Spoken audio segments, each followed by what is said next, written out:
The night of the first opening Fast and the Furious, we actually went to the Ontario races. Oh, wow. And my God. So Takes you back, huh? You meet, I forgot if it was In-N-Out, one of the burger shops at the gas station. You meet over there, and then you decide where to go, you know. But this time, like right when you get off the freeway, the whole entire main street, people were racing on them, and it was just full of cars. Yeah, it was just nuts. It got a little out of control there. It did. Yeah, we had to start leaving. Yes.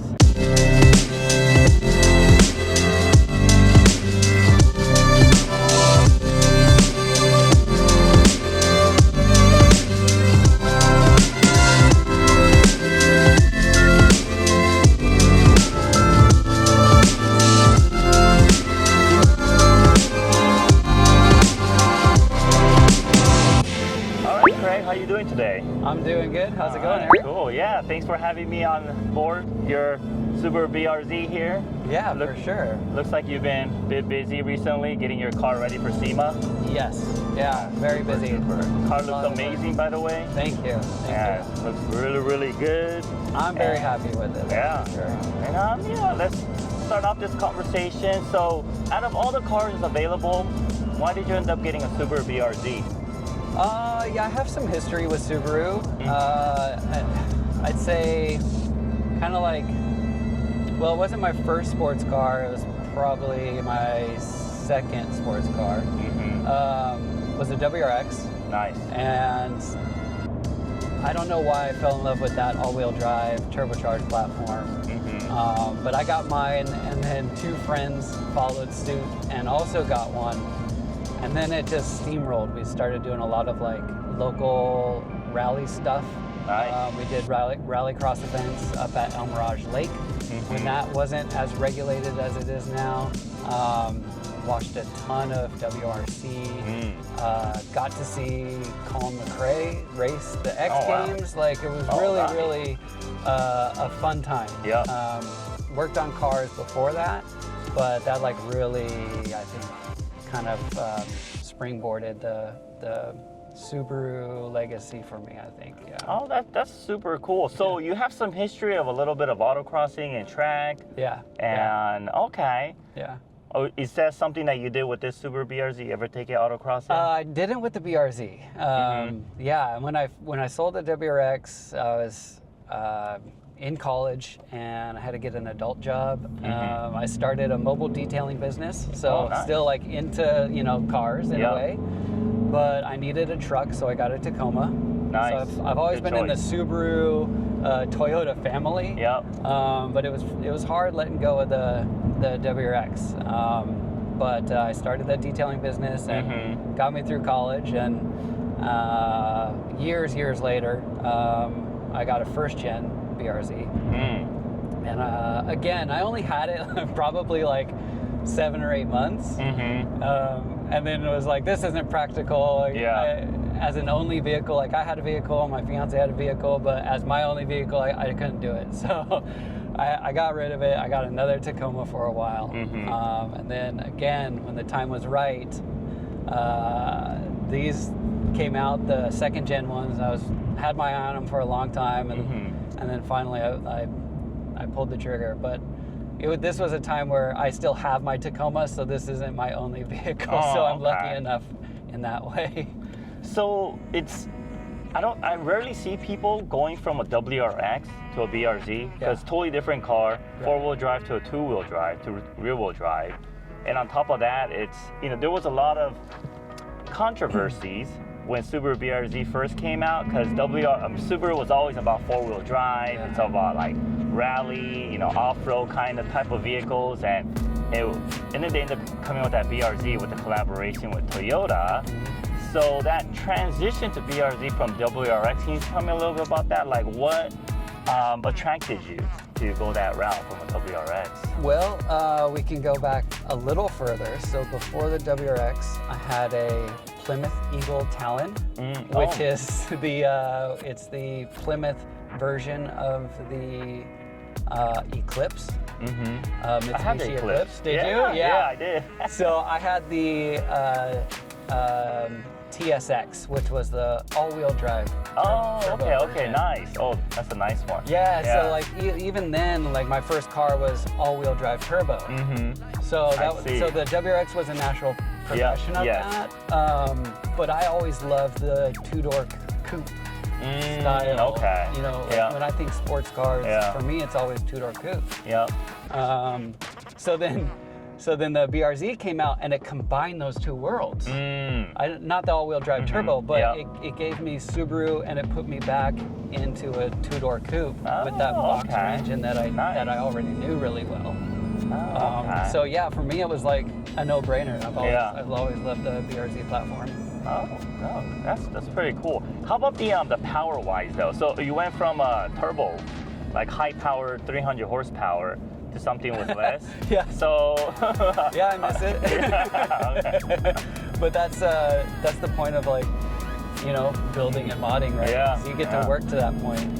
But I still have the boxer platform, and so I know that I can get back there, and it's fun. It's more enjoyable to work through the process. You know, it's like the built not bought motto. So I do miss it. I know that I'll be back with it one day. I've been looking at turbo kits and forced induction kits. So when the time is right, then I'm definitely going to be doing something like that to this engine. That's pretty cool. I look really forward to that. Let's make a U-turn here. Let's do it. Okay. And another question I have is, so you went from a WRX to a BRZ. And you liked the BRZ because it was a combination of your original or Talon four-wheel drive turbo, kind of, and a kind of mixture of that with the Subaru, and then there comes out the BRZ. So kind of obvious why you picked the BRZ from the GR86 because of your loyalty to Subaru, but is there any other reasons other than that you picked the BRZ over the GR86? No reason at all. It's just if you have the opportunity to support one business over the other in anything that you do in life. Let's say support the local guy or support the big corporation.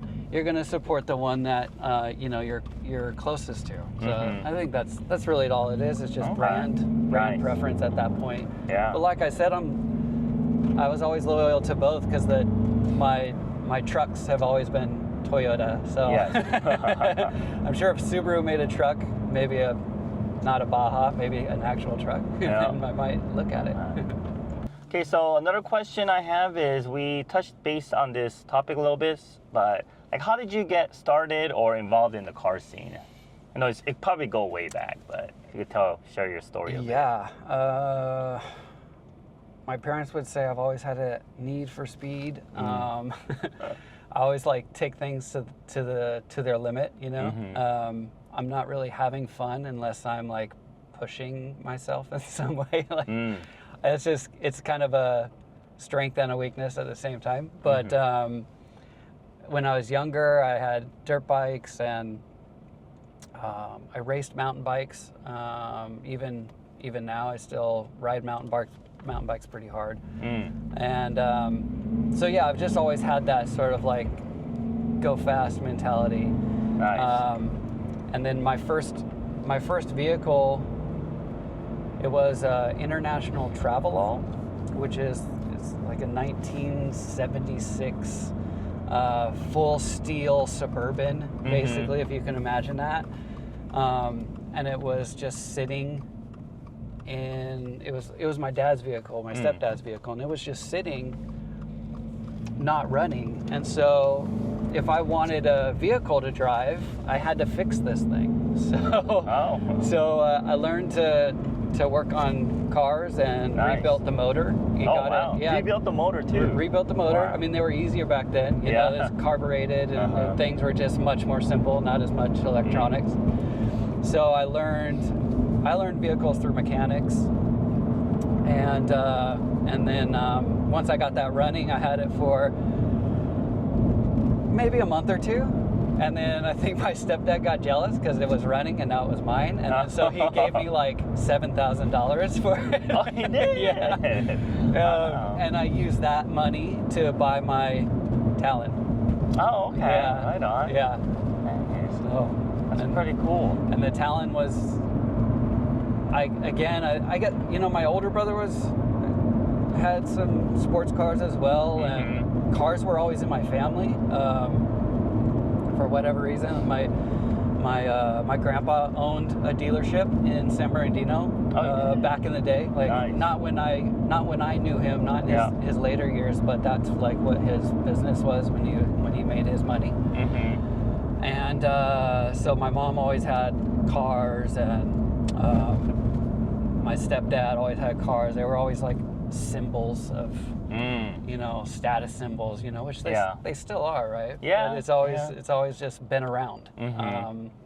So I think naturally I was just interested in them, and then I'm also really mechanically minded. I did a lot of mechanical drafting and mechanical design for work, and so I've just always had a mechanical mindset, and I love tinkering on things. So it's just cars just made a lot of sense. I love driving them, love working on them, and yeah. That's great. So you were always, growing up, you were always around cars, your interest was in cars. Yeah. At the same time, you had all these opportunities to work on cars and be involved with vehicles. Yeah, so, that's great. All right. Yeah, I definitely put myself in more opportunities. When I had the Talon, that introduced me to like my group of friends that I had in high school, and it was like Fast and Furious before Fast and Furious. I mean, the movie wasn't even out yet. When it came out, we filled, like our car group, our friends, filled a whole row of seats. And we saw it in the theaters for Fast 1. And we were like, this is like a movie about our life. Yeah. Because like we literally hung out in garages, working on cars, smoking cigarettes and drinking and like just hanging out. And we had like rival car groups and got in fights and got in trouble. We went to the illegal races in Ontario and like ran amok. So like we were like, holy crap, like this movie is like, I think they followed us and just like documented our life, because that's the way it was, and it was fun. I still have like good friends from those days now. Oh man. No, that's I could totally relate during the Fast and Furious time. Like before that, we used to do all that stuff. The movie came out, super exciting. The night of the first opening Fast and Furious, we actually went to the Ontario races. Oh wow. And my God. So usually you meet, I forgot if it was In-N-Out, one of the burger shops at the gas station. You meet over there, and then you decide where to go. But this time, like right when you get off the freeway, the whole entire main street, people were racing on them, and it was full of cars. Yeah, it was just nuts. It got a little out of control. It did. Yeah, we had to start leaving. After that. There were some friends that got held up at gunpoint, and a friend of mine like took his katana out and chased somebody down who stole his wallet, and there were shootings. It got out of hand. It was bringing the wrong crowd. After that, but crazy stuff. Let's go ahead and convert our conversation to our Encore X DSP amplifier. So we installed it in your vehicle a few months ago. You had some chance to enjoy it. You helped us by, giving your testimonials and letting other people experience it in your car. And today we installed a switcher to it, so that on our upcoming SEMA show, you'll be able to, or other people will be able to sit in Craig's car and listen to the difference it makes between the factory and also the DSP mode.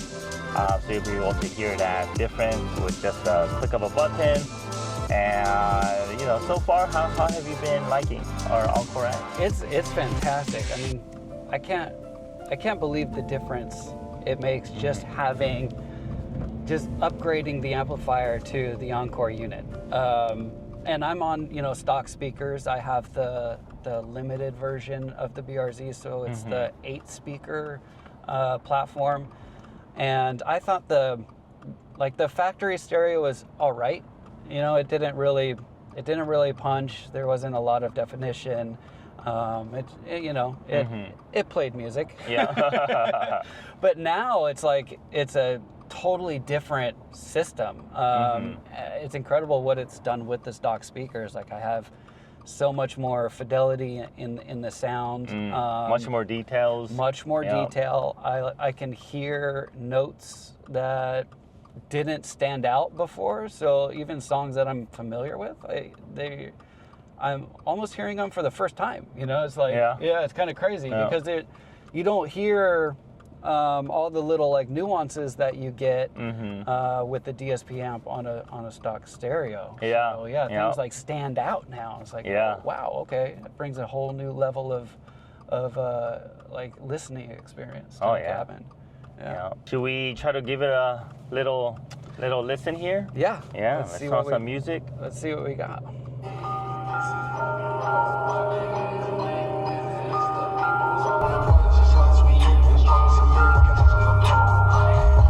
The bass is so much better too. It's so much more clear.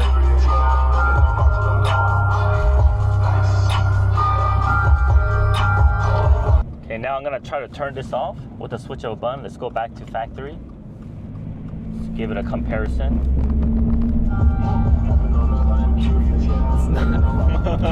It's lame. It's weak. Yeah, it's funny. It feels like we pressed the mute button. Yeah, it does. And there's so much difference. It's like you put a filter in front of all of the speakers, and then everything just sounds so much muffled. Yeah, really, really good job. I mean, this is a nice piece of equipment, and it doesn't cost that much. Like you're upgrading your sound without having to dive into like all of the extras. You're just utilizing what the car already has and making it better. It's all plug and play. Yeah, it's all plug and play. Literally take you 30 minutes to install it. Gets mounted under the seat, and you don't have to tinker with any of the speakers. You don't have to take apart your door panels, and you don't have to do any tuning because it comes tuned.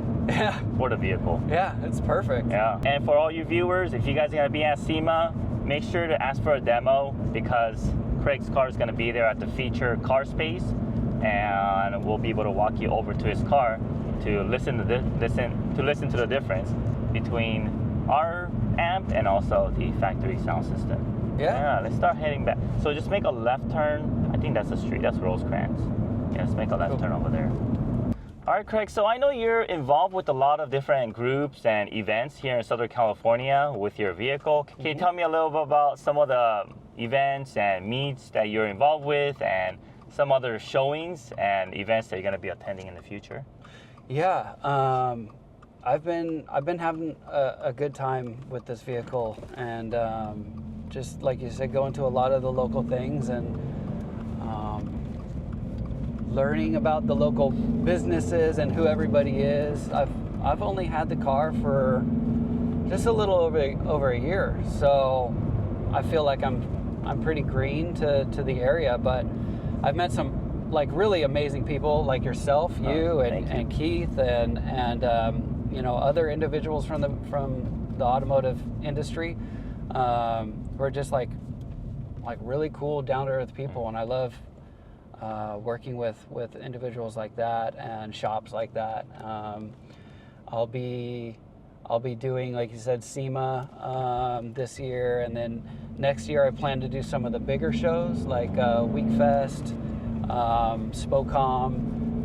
Now that the car is, I guess, more or less in a finished state, at least a presentable state, I would like to do more of the actual the bigger shows around. But so far I've just been doing a lot of local stuff, trying to help some of my sponsors, with products and things like that, and show and come through, and but it's fun. Like I really enjoy doing that because you meet a lot of really cool people, and I've made some great new friends out of this, and it's a really, really cool industry. We're lucky. I mean, God, we're so lucky in SoCal. Oh yeah. We went to, my fiance and I went to the East Coast. We went to Georgia the beginning of this year for like 3 months, and I shipped my car out there. Oh, you did? I did, yeah. And so I kind of got a feel for like what the East Coast car scene is. Totally different and totally like awesome in its own way too. But the amount of just exposure that we have here in the industry and shows and celebrities, it's just like crazy. Yeah. There can't be anywhere else like Southern California for the car industry in this country. Like it's so rich. Oh yeah. I mean, we hear it all the time. A lot of the car culture starts in California, and it goes over to the East Coast. And of course, it also depends on which market we're talking about too. Like this car, JDM cars, a lot of it starts from the West Coast. Yeah. Because of the ports, right? Like, yes. Yeah, the ports and probably closer, just the fact that it's closer to Japan. And we have a lot of Japanese companies coming over here to California to get their products introduced and to work with other people over here in California. Yeah. Yeah. Whereas I heard WRX has the biggest showing. There's a big meet called the Wicked Meet. Have you heard of that? No. Yeah, it's the largest Subaru car meet like in the U.S. Oh. And that actually happens in the East Coast. Oh, okay. And they tell me like you go to that show, you cannot see the end of the cars. It's like it's so much. Really? You know, it's nuts. The Subaru scene out there is very big. Yeah. That's what I hear. It is. Yeah. A really good friend of mine that I grew up with, one of the two that I told you got a WRX after I did, he joined the military and now lives in Georgia. So he's one of the guys that I got to, experience that Subaru culture with, and he's still, he's got like a fully built Rally STI, the hatchback one, with the whole like Subaru livery on it and everything. Oh, wow. And he still builds and competes and works on customer cars out there and stuff. And so I got to spend time with him and like see the Subaru scene on the East Coast, and it is very sizable. Yeah. So it doesn't surprise me that the biggest Subaru event is the East Coast. Yeah. Yeah. In fact, we're considering going next year, so we'll nice. see. Yeah. Maybe you could come with us. Let's do it. Yeah. I mean, I'm always down for a trip. Yeah. I got family out there, so. Okay. So you've done a lot of stuff to your vehicle to get ready for SEMA, and I feel like it's ready to compete even here in Southern California to a lot of the car shows that they offer here. Yeah. And I mean, I think you have a good chance of winning actually. Let's pull in here. Yeah, let's go back in. I'll let us finish. We can finish the topic. Yeah, we can finish the topic. Yeah, that's what. So there's all these different car shows here in Southern California that you can compete in their show category. And I feel like your car is now a good candidate. Well, thank you. Yeah, I mean, you've done so much too. You have a lot of high quality parts in here. Your car looks very different from any of the other builds that I've seen. So that you make sure that you get more attention towards your vehicle. I appreciate that. Yeah. So hopefully I just look forward to seeing your car at car shows. Thank you. Yeah. I do plan to put it in there and see what happens. Yeah. Sweet. It's kind of surreal. Like I told you last time I was at the studio that I had imposter syndrome. And you asked me if I wanted to go to SEMA this year with Beat Sonic, and I was like, I don't think so. And I had a kit then. It's not the same as it is now. Even then, I think it was good, but I always have that like, well, it's not good enough type thing, No, definitely good enough.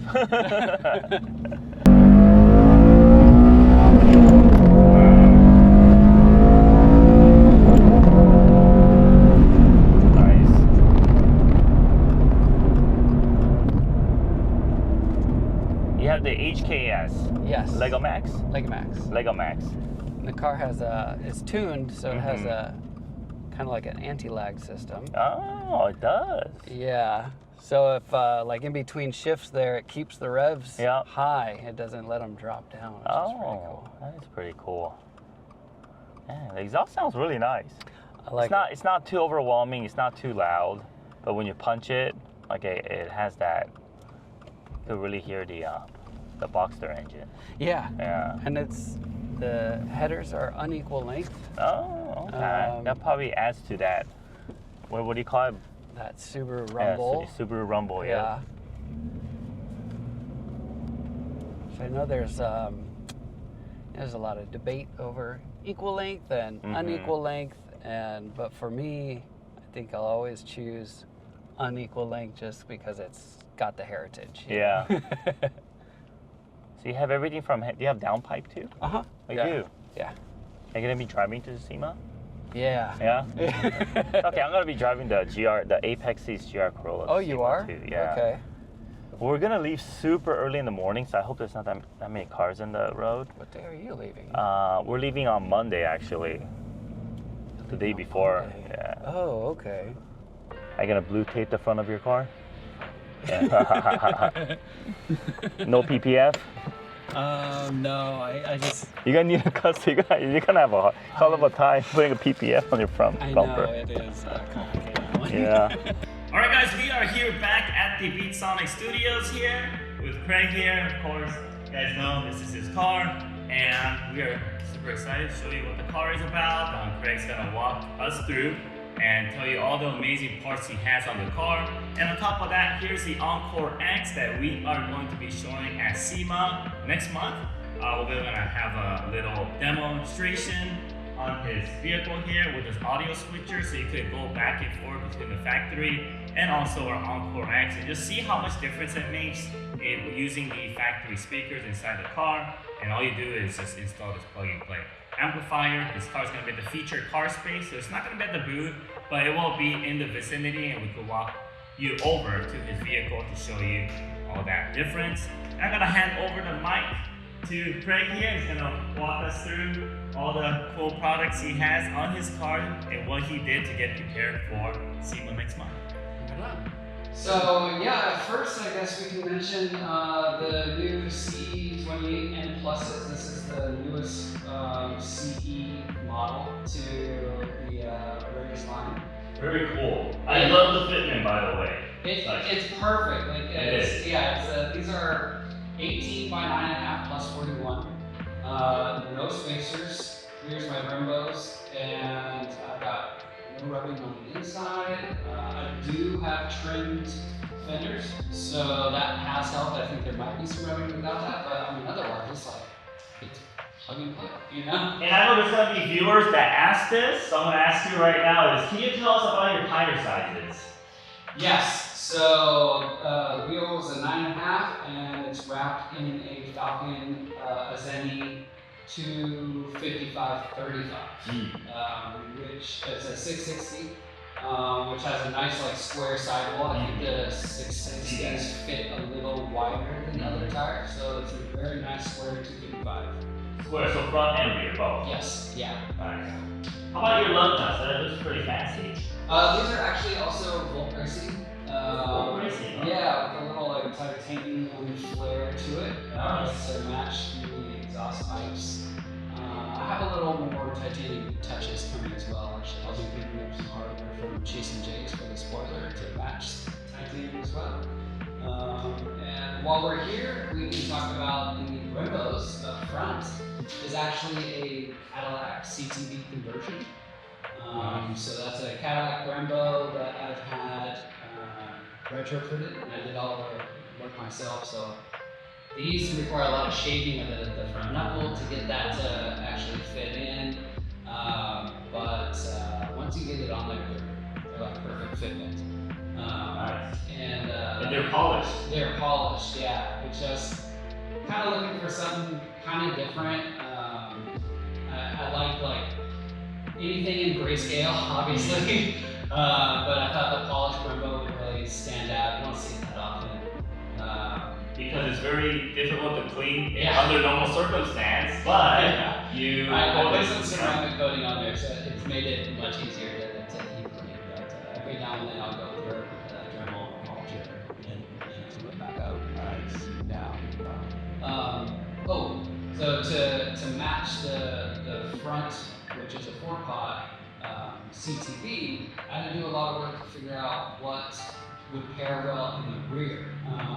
At the time, the car is still pretty new. There wasn't a whole lot of information on how to fit a bigger kit to the rear, and the big brake kit for the GR86 and BRZ from the factory wasn't available. So I actually found that an 08 STI caliper on the rear bolts on perfectly, and the piston sides retain the factory brake bias. Nice. So none of the brake bias changes, it still has perfect balance. Awesome. It's pretty cool. Walking around the rest of the kit, we have a Bear style hood here up front. I've had everything paint matched. The carbon is still very much visible in the vent area. The lights are all Valenti all around, which is pretty cool. With the SEMA build, I wanted to bring some really unique first US market products, and one of those being these headlights. They are the first in the US. Oh, they are? Yes, from Valenti. And Very reputable light company from Japan. yes, very much, and very big in the first gen.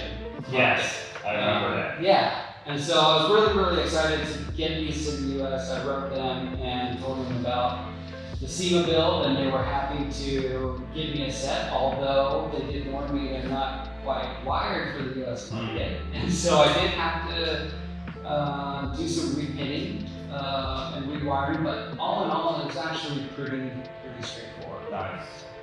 So we have the Valenti headlights up front, and we have their tail lights in the rear, their fourth brake light, and their trunk light. So a whole lighting package. Which is So your tail lights too, are you the first one in the US? tail lights are not. Okay. They've had some of those in the US already, but the fourth brake light is. Nice. Because the same thing, they don't really have a US version. Yes. And I had to do actually more work to that for a brake light than they did the headlights. And we can get to that when we walk around. Sweet. Looking at the front fascia, you'll notice this aggressive bumper here. This is the Result Japan body kit. They make a wide body version of this. This is their regular body version. So with that, it's a 3-piece kit. It's the front bumper, the side skirts, and the rear diffuser. So the whole kit is one that I also wanted to bring something unique over from Japan as a first US market, which this entire kit is. To really pair with that, the GT Swan Neck is also Results. They have a couple of different spoilers, but that one is fairly new to them, and I love a good Swan Neck, and so I thought it would pair perfectly with their kit. So really cool. Like I'm super stoked to have a very complete kit from the same catalog from a JDM company. Okay. I like how you went with a different route and not a typical route, and going with a totally aggressive different look. It's it could be a bit risky sometimes, but when executed correctly with all the other parts that complements it, it could make the car look really good. And I think how you set everything up with all the parts you combine together, it just works. Yeah, with the wheels, and because the front bumper has these aggressive edges, and the C28 also does as well, and of course the Results, the Swan Neck too. So it just comes along very well. Looks really good, really nice.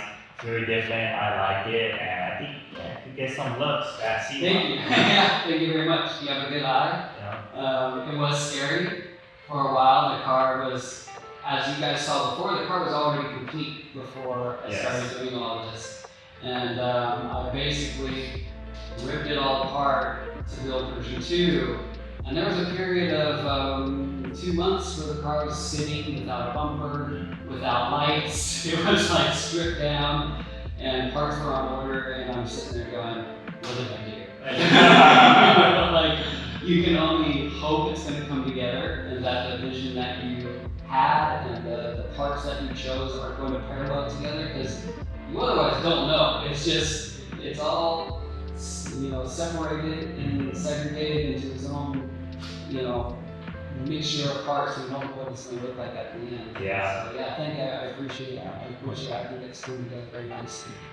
While we're here, as far as under the hood goes, it's a full exhaust, unequal length toe-made headers, which typically sound they're a little much, right? But the exhaust that I paired it with, which is HKS Leg Max, which is very clean, very deep tone, no rasp, and typically people will complain that it's too quiet, which I knew that I wanted unequal length headers, catless at that, which are typically loud. So I specifically looked for a very too quiet exhaust system because I knew that it would help to grow that out. And so I've got the full exhaust from headers, overpipe, and ultra quiet JBL mid-pipe overpipe combo, so it's dual resonated as well.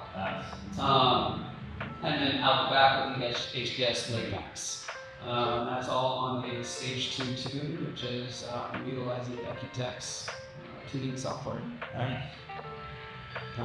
As you heard in the car, it's got like a nice deep tone. It's not loud just driving around, it's not obnoxious, but when you get on it, then it really like opens up in this life. Yeah, exactly. Yeah. That was really nice. Yeah, thank you.